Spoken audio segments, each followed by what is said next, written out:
ሃይ ሰላም ሰላም ውድና የተከበራችሁ የቻናሌ ቤተሰቦች እንዴት ናችሁ? እኔ ያለው እግዚአብሔር ይመስገን ሰላም ነኝ። እናንተ እንዴት ናችሁ? በያላችሁበት የዓለም ዳርቻ ሰላማችሁ በዘት ተተረፈ ይበልልኝ። ዛሬ እንግዲህ በጣም አሳዛኝ ዜና ሰምተናል ማለት ነው። ከወደ የመን ያው ስደተኛ እህት ወንድሞቻችን ከየመን በመኪና አደጋ ምክንያት አልቀውብናል ማለት ነው። እኔ እንጃን ያላቀም ብቻ ኢትዮጵያዊ እህት ወንድሞቻችን በጣም ከባድ ነው የምንሰማው የምናየው ዜና በጣም ነው የሚያሳዝነው። እኔ እንጃን ያላቀም ብቻ እንግዲህ እግዚአብሔር አምላክ በቃ ይበለን። ኧረ ፈጣሪ ማርያም አሁንስ በቃ ይበለን። በጣም ከባድ ነው ያሳዝናል። እና እስኪ ቪዲዮውን አይተን እንመለስ።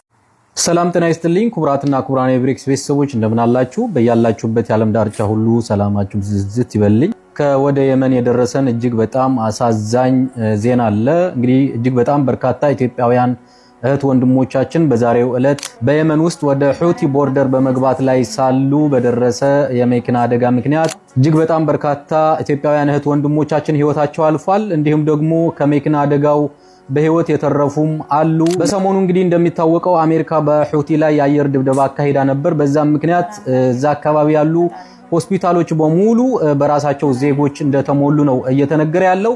በዛም ምክንያት እንግዲህ በህይወት የተረፉትን እንኳን የህክምና አገልግሎት ለማግኘት እጅግ በጣም ከፍተኛ ችግር እንዳለ ከቦታው የደረሰኝ መረጃ ያመለክታል። እንዲሁም የሟቾች አስክሬን ወደ ማቆያ ማለትም ወደ ተላጃ ወይም አይስ ክፍል ለማስገባት እንዳልተቻለና አስክሬናቸው ከአይስ ክፍል ውጭ እዛ ቦታ ላይ እንደተቀመጠ ነው እየተነገረ ያለው። ምናልባት ከዚህ ሰዓት በኋላ ከቦታው እየደረሱኝ ያሉ የተለያዩ መረጃዎች ስላሉ መረጃዎቹ እንደደረሱኝ የሟቾች ምስል እንዲሁም ስም ዝርዝር በህይወት የተረፉትንም ስም ዝርዝርም ሆነ ምስል ከተላከልኝ የማሳውቃችሁ ይሆናል። ነገር ግን ምናልባት የደረሰው የመኪና አደጋ ስለሆነ የሚላኩ ምስሎች እጅግ በጣም ዘግናኝ ሊሆኑ ስለሚችሉ በቲክቶክ ህግም ሆነ በፌስቡክ ህግ እንደዛ አይነት ምስሎች መለጠፍ ስለማይቻል ከስር በመናስቀምጥላችሁ የቴሌግራም ሊንክ ገብታችሁ መረጃውን እንድትከታተሉ በትህትና ጠይቃለሁ። ይሄንን ቪዲዮ ሁላችሁም ሼር አድርጉት። ምናልባትም በህይወት የተረፉትን አስክሬናቸው አንሱልን ቤተሰብ ካለ ደውሉ እየተባለ እየተነገረ እንዳለ ነው የሰማሁትና ምናልባት እንግዲህ በህይወት የተረፉትንም ሰዎች ምስላቸው ከተላከ በኋላ ወይም ስም ዝርዝራቸው ከተላከ በኋላ ለቤተሰቦቻቸው እንዲደርስ ሁላችሁም ሼር በማድረግ ተባበሩ ለማለት ወዳለው አመሰግናለሁ። ያው ቪዲዮውን እንዳያችሁት ነው። በጣም ነው የሚያሳዝነው። በጣም ነው ልብ የሚሰብረው። ማርያምን መቼ ነው የኢትዮጵያ እናት ስቃ የምታድረው? ሁሌም ሀዘን፣ ሁሌም ለቅሶ፣ ሁሌም መከራ እስከ መቼ ነው? እኔ እንጃ እኔ አላቅም። በጣም ነው የሚያሳዝነው። እመቤቴን በቃ አሁንም ልጅሽ ሞተልሽ ነው፣ አሁንም ሬሳ ሊመጣልሽ ነው፣ አሁንም ደንበር ላይ ተመታ ነው፣ አሁንም የመን ላይ መኪና ገጨው ነው፣ አሁንም እንደው ኧረ ፈጣሪ ሆይ አሁንስ በቃ በለን። እንደው ለስደተኛ እስጊዮ መሐረና ክርስቶስ ማርያምን እንደው ፈጣሪ እንደው ይቅር በለን፣ ማረን፣ ይቅር በለን። እንደው ምን ኃጢያት ቆይቶን ነው? ምን አይነት ኃጢያት ቢኖር ነው ይሄን ያህል በቃ ህዝቡ እየመጣ የሚሞተው እየመጣ የሚያልቀው? ኧረ የኢትዮጵያ መንግስት ኧረ እንደው እነዚህ ወጣቶችን ኧረ ይሄ የየመን መንገድን ዝጉልን። ኧረ ወንድሞቻችን አለቁ፣ እህቶቻችን አለቁ። ውዝጊዮ ማርያምን ምን አይነት ጉድ ነው? ምን አይነት መከራ ነው? ምን አይነት ስቃይ ነው? እንደው የኢትዮጵያ እናት እድሜ ልኳን እንዳለቀሰኝ ውዝጊዮ በቃ አንድ ቀን ያለ መረጃ አንድ ቀን ያለ ሀዘን አይታደርም። የኢትዮጵያ እናት ያለ ሀዘን አታድርም። ሁሌም ለቅሶ ነው፣ ሁሌም ሀዘን ነው፣ ሁሌም ሞት ነው፣ ሁሌም መከራ ነው። በቃ አሁንም ሬሳ ይሄድላቸዋል፣ እየተቀበሉ ይቀብራሉ። አሁንም ወድቀው ቀሩላችሁ፣ ፎቶ ይላክላቸዋል፣ አልቅሰው ይቀራሉ ተቃጥለው። ኧረ እንዲያው ኧረ አምላክ አሁንስ በቃ በለን። ኧረ ይሄ የህገ ወጥ መንገድ ይሄ የመን መንገድን ዝጉልን። ኧረ በእናቶች አምላክ ማርያምን በጣም ነው የሚያሳዝኑት። ምንም ያልተወለዱ የ15 የ16 የ17 20 24 ከዛ በላይ እኮ አይሆኑም። የዚህ እድሜ ነው እንግዲህ እየመጡ የሚሞቱት እየመጡ የሚያልቁት ማንነታቸው ሳይታወቅ በበረሃ የሚቀሩት። በሀዘናቸውን እንኳን እናት አባት አውቀው እርማቸውን እንኳን በስነ ስርዓት እንዳያወጡ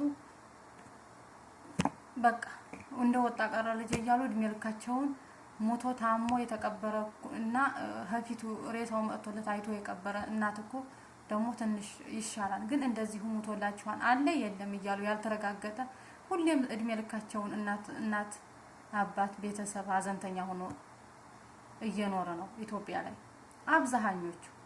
ኧረ ቸሩ መድኃኔዓለም በቃ በለን። ኧረ ይሄ ስደትን ዝጋልን። ኧረ ይሄ የደንበር የየመን መንገድን ይሄ ህገወጥ መንገድን እንደው ወደ ፈጣሪ ጸልዩ።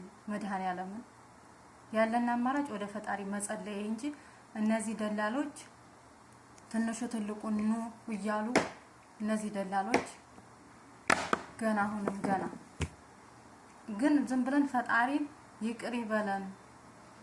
የኢትዮጵያ እናት ይብቃት። እንደው ወደ ፈጣሪ ጸሎት አድርጉ። ማርያምን በጣም ነው እንጃ ብቻ ሁሌ በቃ ፌስቡክ ላይ ስትገቡ በቃ አዘን፣ ቲክቶክ ላይ ስትሄዱ አዘን፣ የመን ላይ ሞተው እንዲህ ያለ ቦታ ላይ አብቅተው እንዲህ ሆነው በቃ ሞት ነው የሚሰማው። አንድ ቀን ደስታ ያለው ደስ የሚል ቪዲዮ ታይቶ አይታወቅም። ኢትዮጵያዊ ሞቱ። አሁንማ ሞት ረከሰ። በቃ ሬሳ እየተኮሰጠ ምን አይነት ጉር ነው? ኧረ ቸሩ መድኃኔዓለም ፈጣሪ እንደው በቃ ይበለን። እንደው ብትችሉ እንደው ቤተሰብ ለሚመጣባችሁ እንደዚህ ካለ በየቤተሰቦቻችን እንደው የሚፈልጉትን ገንዘብ እኛ እያደረግን አገራቸው እንዲቀመጡ ማድረግ ይሻለናል። ወጣቶቹ እየመጡ አለቁ እንደ ቅጠል እየረገፉ ትተዋቸው እየተራመዱ በሬሳ ላይ እየተራመዱ ነው ያሉት ደንበር ላይ የመን ላይ እና እስኪ ብንችል ሁላችንም በየሃይማኖታችን ጸሎት እናድርግ። እዝጊው እንበል። ፈጣሪ ይብቃን። ፈጣሪ ወደ ፈጣሪ እናልቅስ። ያለን አማራጭ ወደ ፈጣሪ ማልቀስ ነው ማርያምን እንጂ በቃ እኔ እንጃ ብቻ በጣም ከባድ ነው። ሚዲያ ላይ ግብት ስትሉ በጣም ነው የሚያሳዝነው። ሁሌም ለቅሶና ሀዘን ነው። ፈጣሪ እንደው በቃ ይበለን። ኧረ አሁንስ ማርያምን በጣም እኔ እንጃ ብቻ ነው ያላቅም። በሽተኛ እኔ እንቅልፍ እምቢ አለኝ። እንቅልፍ እንዴት ብዬ ልተኛ? በሽተኛ እኛ ራሱ በሽተኛ ሆነ። በየቀኑ የምናየው የምንሰማው በቃ እኔ እንጃ ነው ያላቅም። እና እንደው እስኪ በየሃይማኖታችን እንጸልይ ቤተሰቦች። ቸሮሬ ያሰማን። በቃ ይበለን ፈጣሪ። የሞተባቸው ቤተሰቦቻቸውንም እግዚአብሔር ያጽናቸው። የሞቱትንም በአጸደ ገነት ያኖራቸው። ምንም ማድረግ አይቻልም። ምን ይደረግ? በቃ ይሄው ነው በቃ መጨረሻችን ስደት። መጨረሻው ይሄ ነው። መጨረሻው ስደት ወይ በሽታ ወይ ሞት ወይ በሰው ሀገር ሞተህ ሳትቀበር መቅረት ይሄ ነው። እና እግዚአብሔር አምላክ ነፍሳቸውን በአጸደ ገነት ያኖረው። ወዳችኋለሁ ቤተሰቦች። ቻው